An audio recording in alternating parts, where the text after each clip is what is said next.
یا ایھا الذین آمنوا کتب علیکم الصیام، اے اہل ایمان تم پر روزے فرض کر دیے گئے ہیں،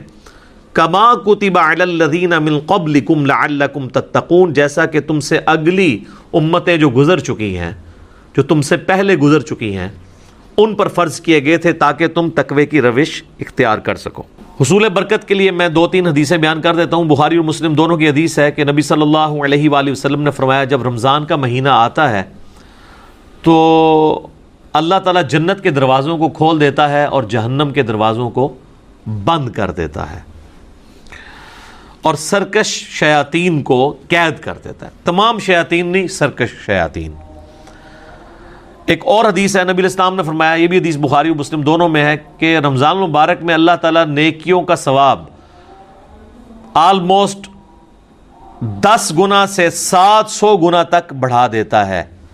اور اللہ تعالیٰ فرماتا ہے کہ روزہ خاص میرے لیے ہے اور میں ہی اس کی جزا دوں گا۔ اور ایک ترجمہ یہ بنتا ہے روزہ خاص میرے لیے ہے اور میں ہی اس کی جزا ہوں، کیونکہ روزہ وہ عبادت ہے جو جب تک کوئی شخص ایکسپوز نہ کرے نا، آپ کسی کو جج نہیں کر سکتے۔ نماز تو فزیکلی پڑھتا ہوا نظر آ جائے گا،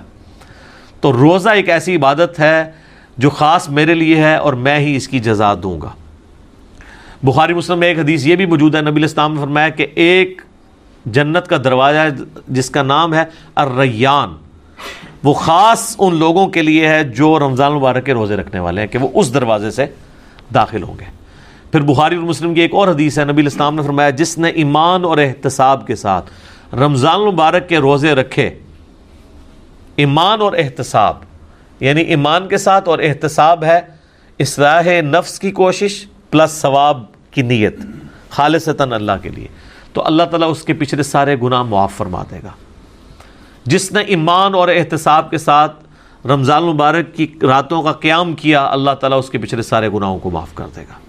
جس نے ایمان اور احتساب کے ساتھ شب قدر کا قیام کیا،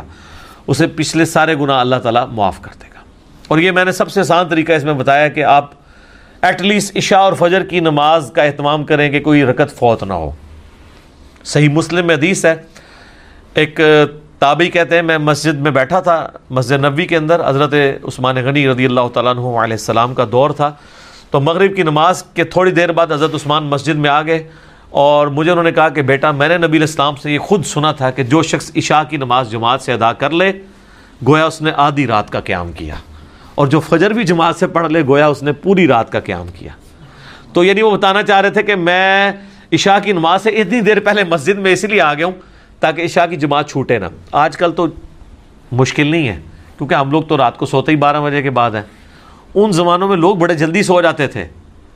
اسی لیے مغرب کے بعد سونے کی ممانعت بھی آئی ہے۔ پورے دن کی مزدوری فجر کے وقت اٹھے ہوئے ہوتے تھے،